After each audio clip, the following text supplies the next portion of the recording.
Es siempre un privilegio abrir la palabra juntos. Recuerdo que el año pasado hemos leído en Romanos 8 cómo caminar en el poder del Espíritu. Este año he pensado que la esperanza es algo de importantísimo por el creyente. No podemos caminar como persona perdida en esta tierra, sino como personas que tienen una esperanza en lo alto, en Cristo. Para empezar en este tema, leemos unos versículos al principio de Apocalipsis. Apocalipsis, leemos los tres primeros versículos. ¿Así bien? Gracias. Apocalipsis 1:1. La revelación de Jesucristo. La revelación de Jesucristo que Dios le dio para manifestar a su siervo las cosas que deben suceder pronto. Y la declaró enviándola por medio de su ángel a su siervo Juan, que ha dado testimonio de la palabra de Dios y del testimonio de Jesucristo y de todas las cosas que ha visto. Bienaventurado el que lee, los que oyen las palabras de esta profecía y guardan las cosas en ella escritas, porque el tiempo está cerca. Aquí es muy claro que es una introducción a esta epístola especial, Apocalipsis. Y se trata de profecía. Una profecía que, dado por Dios, enviado a nosotros, pasando por un ángel, pasando por Jesucristo.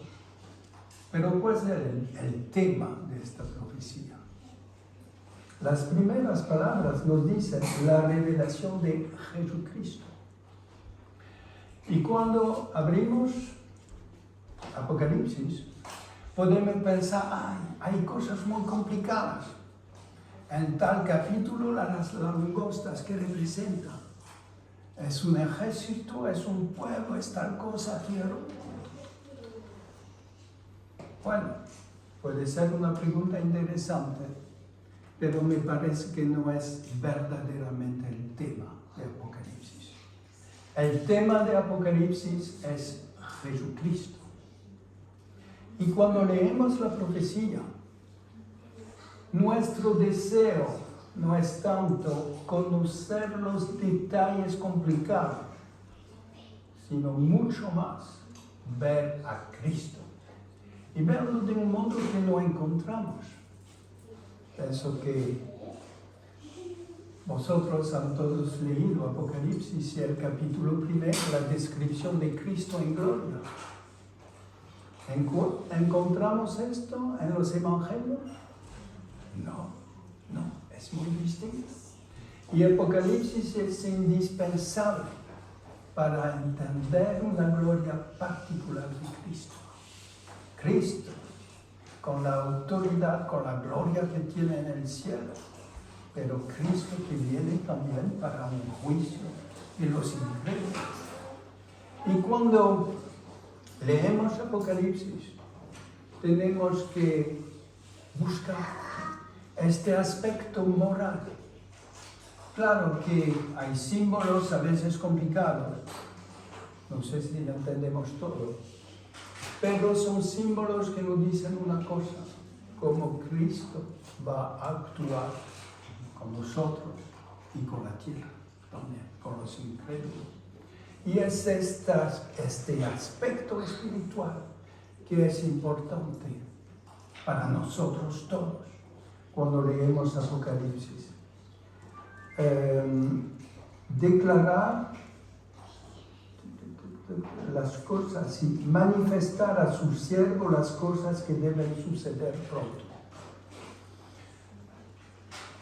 Hay unos que dicen, es tan complicado que Apocalipsis que lo dejamos para personas especialistas. No corresponde a este versículo. Dios envía a nosotros un mensaje. y tomamos la decisión. ¿Dios habla tan complicado que no podemos entender? ¿O Dios nos envía un mensaje para entender este mensaje? Y Apocalipsis es un mensaje que sí podemos entender. La conclusión del mensaje, pienso que vosotros la conocéis, no en el último versículo, pero el penúltimo, 22-20. El que da testimonio de estas cosas dice, ciertamente vengo en breve. Amén, sí, el Señor. Y estudiar la profecía es como un golpe sobre nuestro corazón para estar despertado y esperar a Cristo. La venida de Cristo. Todos los creyentes han oído que Cristo viene. Pero hay momentos distintos en eso. Y antes de estudiar los detalles de Apocalipsis, tenemos que estudiar las palabras del Señor mismo. Leemos primero en Juan capítulo 14.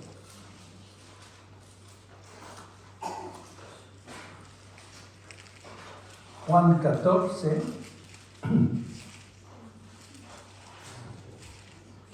versículo 1. No se turbe vuestro corazón, creéis en Dios, creed también en mí. En la casa de mi Padre muchas moradas hay. Si así no fuera, yo los hubiera dicho. Voy pues a preparar lugar para vosotros. Y si me fuere y os prepare lugar, vendré otra vez y os tomaré a mí mismo, para que donde yo estoy, vosotros también estéis. Os tomaré a mí mismo. Aquí se trata de lo que llamamos el arrebatamiento. Para tener esta palabra hay que leer 1 Tesalonicenses 4, lo sabemos bien. El mensaje muy sencillo del Señor en el aposento alto a los suyos antes de dejarlos, porque después había la cruz en el infierno, pero después la resurrección. Volveré y os tomaré conmigo. Y esto es promesa muy clara de nuestro Señor, llevado al cielo cuando Cristo viene a cogernos todos. No es complicado. Se necesita fe, porque nunca he visto a un pueblo que está elevado al cielo. Pero con el poder de Cristo, el quien creó a toda esta creación, que creó al hombre, a la mujer, con mucha sabiduría, cuando Él dice que vendrá, tendremos una voz de mando, una trompeta, expresiones que leemos en 1 Tesalonicenses o 1 Corintios 15, una voz de mando. ¿Usted ha visto un día de fiesta un ejército que adelante? No conozco las palabras en español. En francés se dice en avant, marche, marche. Y tiene, no sé, 1,000 o 10,000 hombres que ¡chac! Adelante. La voz de mando de Cristo. Ser despertado por Cristo y llevado a Él. Aquí las cosas muy sencillas y que tocan nuestro corazón. Pero el Señor ha hablado también de su venida unos días antes. Juan 14, en el aposento alto, la noche en la cual fue librado. El Señor ha pasado la semana antes en Jerusalén. Salía de noche y venía en el día en la ciudad. Y anunció muchas cosas. En un momento se sentó en el monte de los Olivos. No sé vosotros que el monte está frente a Jerusalén. Hoy en día, desde el monte se puede ver la muralla. Un templo extranjero, porque no está el templo que había en el tiempo del Señor. Pero esta vida maravillosa, y entendemos los discípulos, Señor, ¿has visto cuáles estas piedras son magníficas? ¿Qué dice el Señor? Mateo 24. Cuando Jesús salió del templo y se iba, se acercaron sus discípulos para mostrarle los edificios del templo. Respondiendo, él les dijo: ¿veis todo esto? De cierto os digo que no quedará aquí piedra sobre piedra que no sea derribada. Una sorpresa para los discípulos, y están preguntando. Estando él sentado en el monte de los olivos, los discípulos se le acercaron aparte diciendo: dinos cuándo serán estas cosas y qué señal habrá de tu venida y del fin del siglo. Señal de la venida de Cristo y del fin del siglo. Es un poco difícil, hay que tener cuidado cuando leemos esto, porque pienso que vosotros todos saben que no hay señal para el arrebatamiento, ¿verdad? Y aquí hay una señal. Hay cosa distinta. Y la cosa distinta se nota al final cuando se trata de la venida de Cristo. Es en el versículo 30, en Mateo 24, 30, entonces aparecerá la señal del Hijo del Hombre en el cielo, y entonces levantarán todas las tribus de la tierra y verán al Hijo del Hombre viniendo sobre las nubes del cielo con poder y gran gloria. Se entiende fácilmente que eso no corresponde a lo que hemos leído en Juan capítulo 14. Y con eso entendemos fácilmente que hay dos venidas de Cristo. Una venida para arrebatarnos y otra venida para venir con gloria y poder establecer el reino. No tenemos el tiempo para estudiar los detalles, pero podemos notar unas cosas. Y, por ejemplo, en este mismo capítulo 24 de Mateo, el Señor está diciendo, versículo 15, cuando veáis en el lugar santo la abominación desoladora de que habló el profeta Daniel, entonces los que están en Judea huyan a los montes. Una señal de la venida. La pregunta en el versículo 3, ¿qué señal habrá de tu venida? Una señal será la imagen de la bestia en el templo mismo. Y el profeta Daniel habló de esto. Daniel, capítulo 9, no vamos a leer Daniel esta noche porque necesitamos hasta mañana.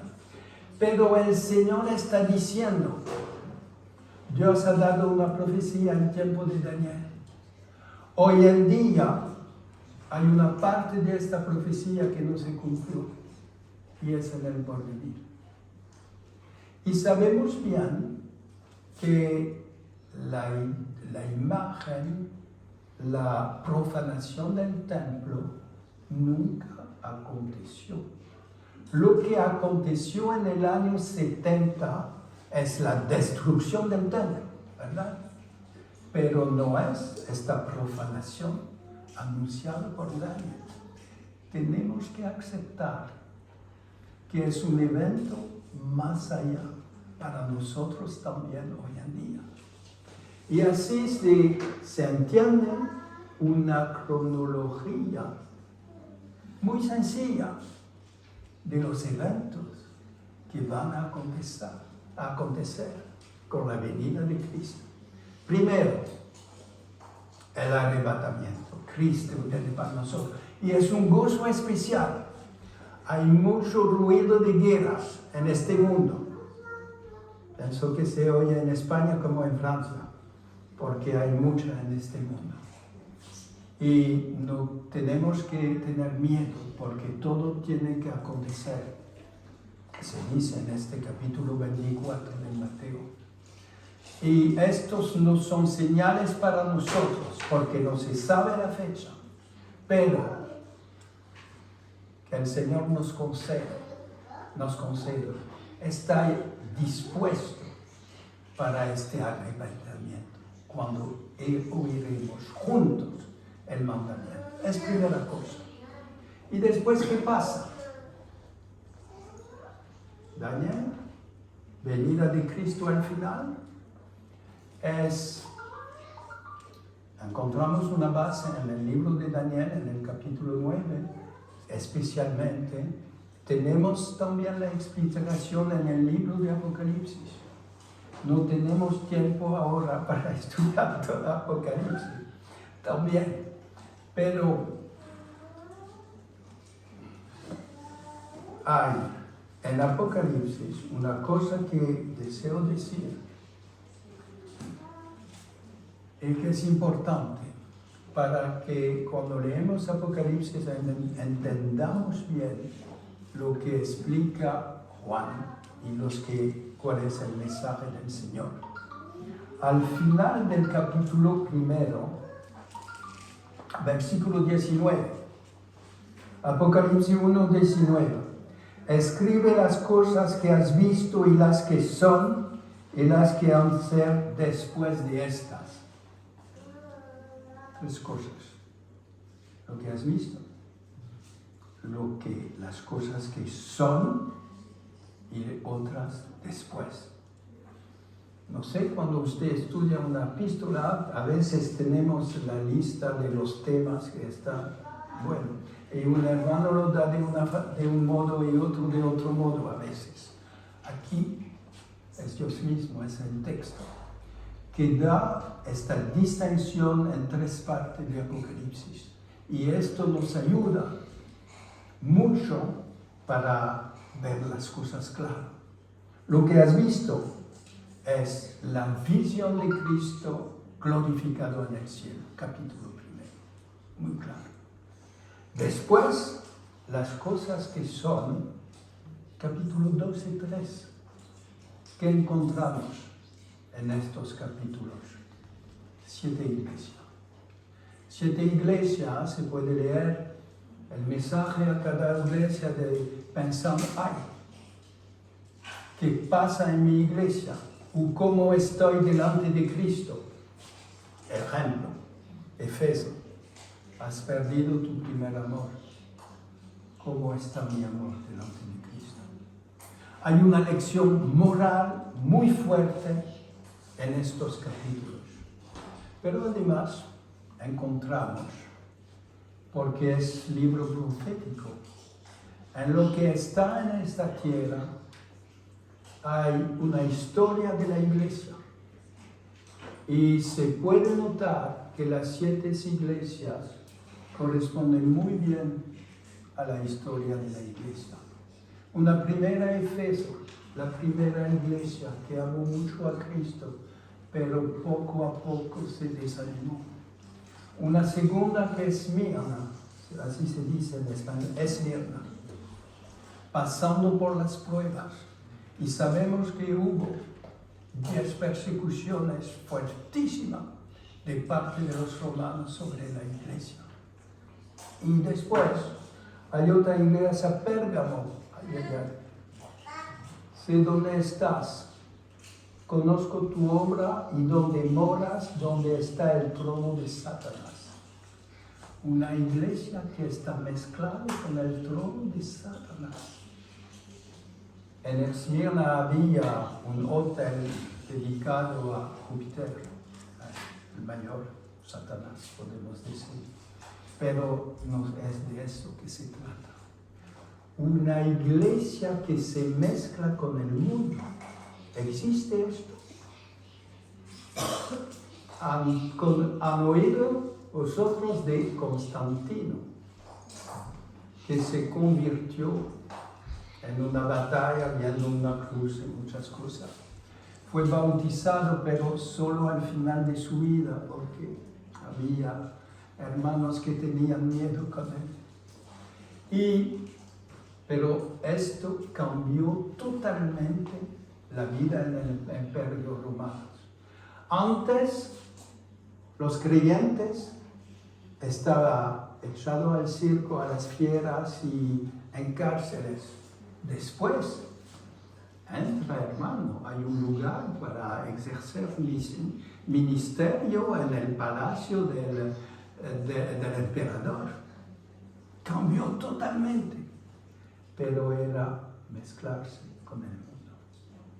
Después, a la iglesia de Tiatira, la iglesia que va hasta la venida de Cristo, al contrario de las primeras, y que nos hace pensar a la mayoría de la cristiandad.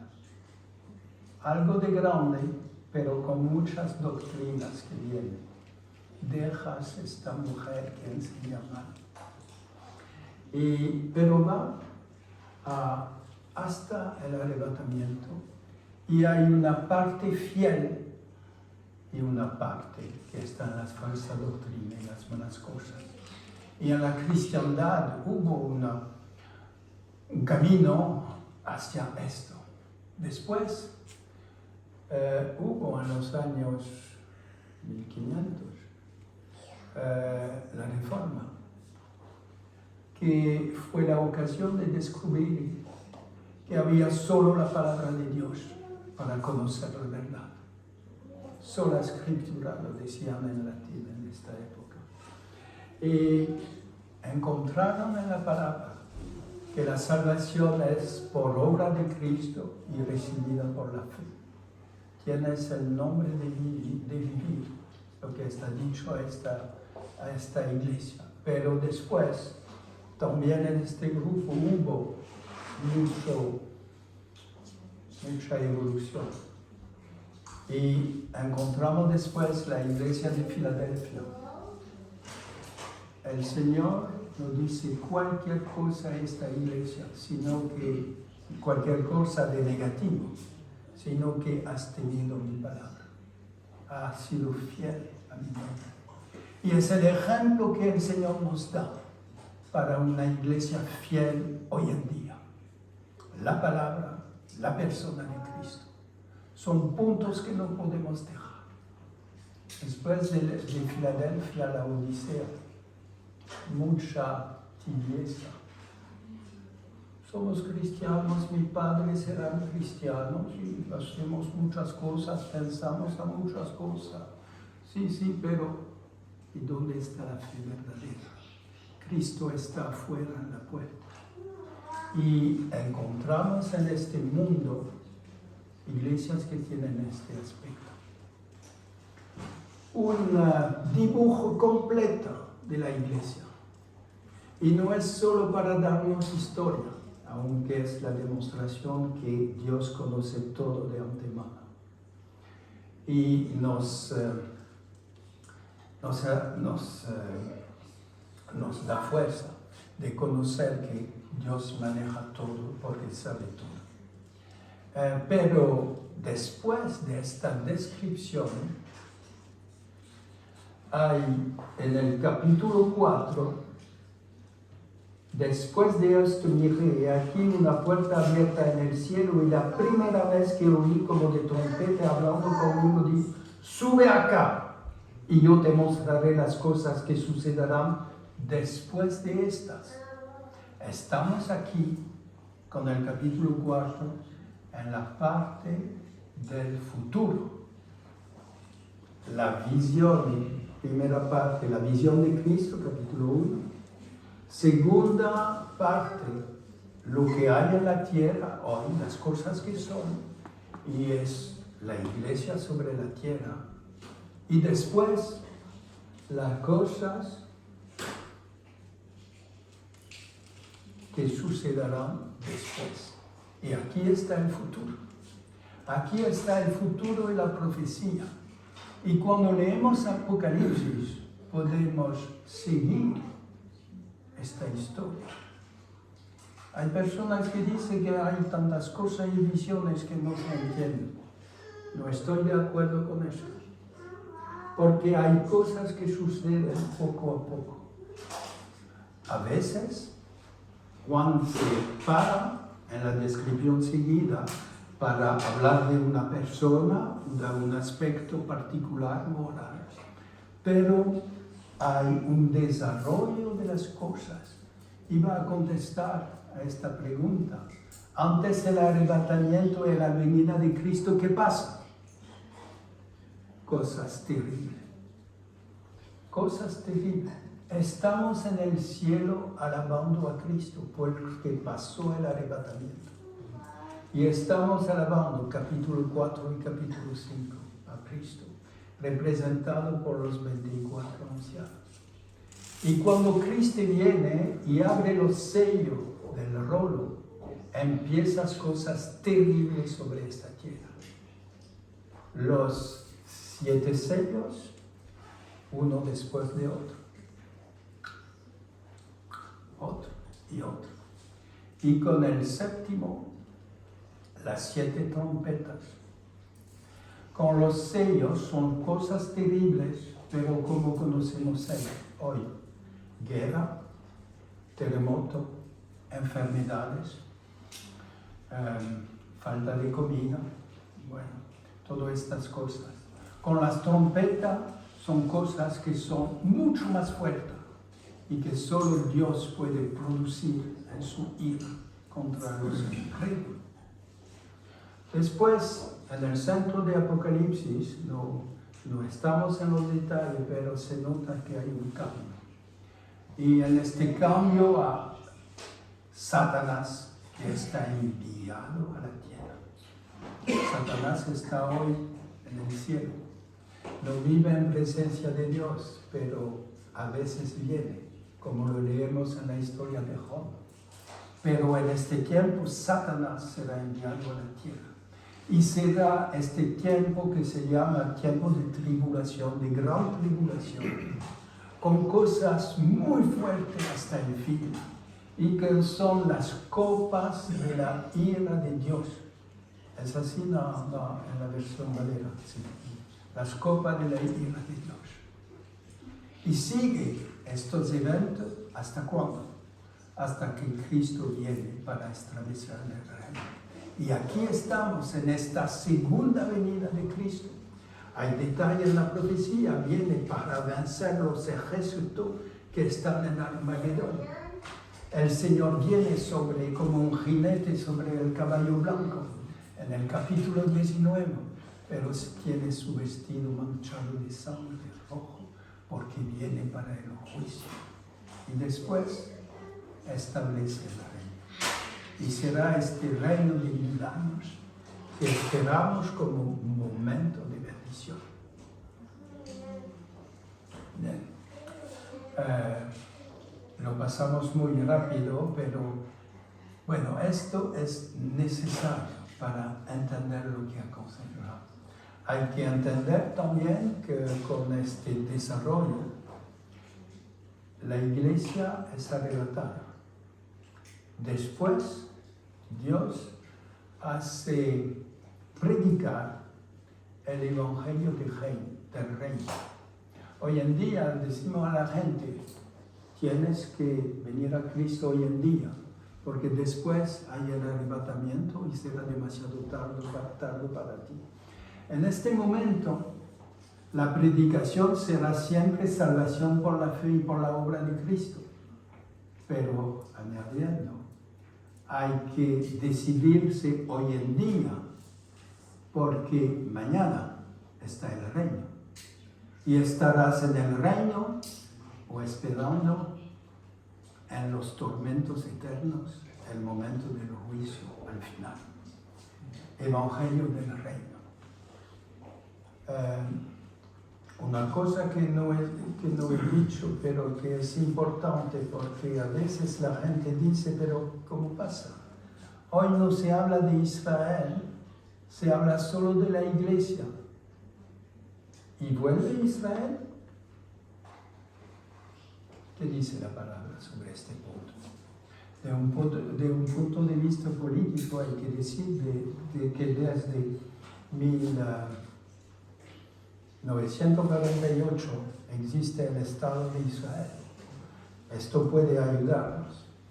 Lo que leemos en Romanos capítulo 11 es la declaración de Dios y es más seguro que lo político.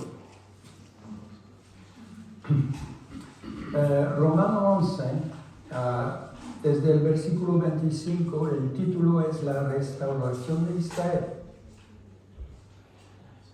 Versículo 25 a la mitad: ha acontecido a Israel endurecimiento en parte hasta que haya entrado la plenitud de los gentiles, y luego todo Israel será salvo, como está escrito: vendrá de Sion el libertador.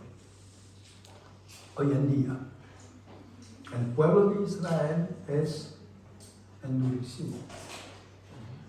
Hay unos judíos que vienen a Cristo, ¿verdad? Y parece que hay aún más en estos días.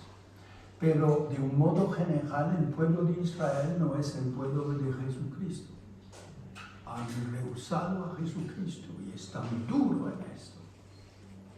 Dios permitió que quedan en esta situación. ¿Hasta cuándo? Hasta que haya entrado la plenitud de los gentiles. ¿Quiénes son los gentiles?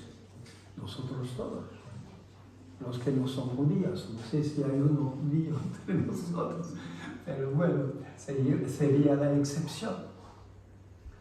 La plenitud, la totalidad de los gentiles que forman la iglesia tienen que entrar en la iglesia. Y Dios conoce el nombre total. Y cuando está el último, Cristo viene. E Israel sigue y vuelve con su historia. Israel será salvo. ¿Por qué? Porque hay promesa de Dios. Promesa a Abraham, promesa a David, de un reino y de una salvación. Y Dios tiene su promesa. Está escrito un poco más allá, creo. Irrevocables son los dones y el llamamiento de Dios. Así que en esta historia, el arrebatamiento, dificultad sobre la tierra y una venida de Cristo para atravesar el reino, en este periodo de tribulación, Israel será presente. Y como en otras partes de la tierra, en Israel, tendrán muchos muertos, pero al final queda un remanente que entra en el reino. Y en el reino hay primero los judíos, pero los judíos que aceptan a Jesucristo como su Señor.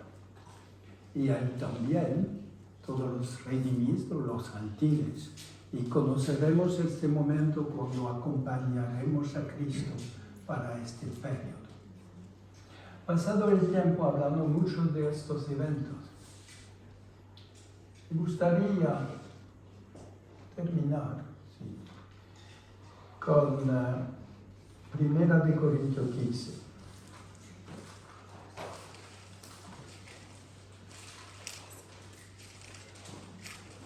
Primera de Corintios 15 es el capítulo de la resurrección.